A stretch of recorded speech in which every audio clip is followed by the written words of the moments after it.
अस्य श्री विचित्रवीर हनुमान माला मंत्रस्य श्रीरामचन्द्रो भगवान् ऋषिः अनुष्टुप् छन्दः श्री विचित्रवीर हनुमान देवता ममाभीष्ट सिद्ध्यर्थे माला मंत्र जपे विनियोगः।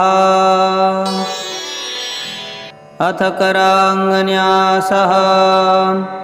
ओम ह्रां अंगुष्ठाभ्यां नमः। ओम ह्रीं तर्जनीभ्यां नमः। ओम ह्रूं मध्यमाभ्यां नमः। ओम ह्रौं कनिष्ठिकाभ्यां नमः। ओम ह्रः करतलकरपृष्ठाभ्यां नमः। ओम ह्रां हृदयाय नमः। ओम ह्रीं शिरसे स्वाहा। ओम ह्रूं शिखाय वषट्। ओम ह्रीं कवचाय हुं। ओम ह्रौं नेत्रत्रयाय वषट्। ओम ह्रः अस्त्राय फट्। अथ ध्यानं वामे करे वैरवहं वहन्तं शैलं परे शृङ्खलमालयाढ्यं दधानमाध्यात्तसुवर्णवर्णं भजे ज्वलत्कुण्डलमाञ्जयेयम्।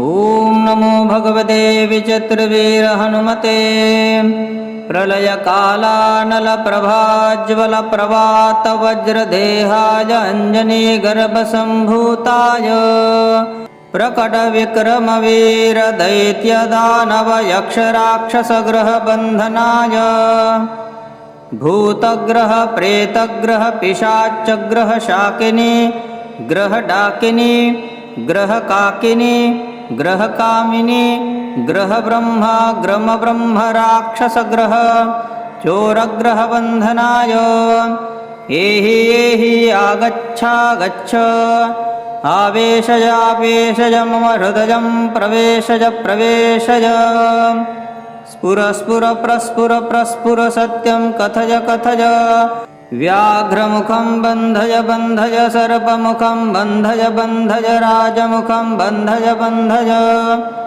सभामुखं बन्धय बन्धय शत्रुमुखं बन्धय बन्धय सर्वमुखं बन्धय बन्धय लङ्काप्रासादभञ्जन सर्वजनं मे वशमानय वशमानय।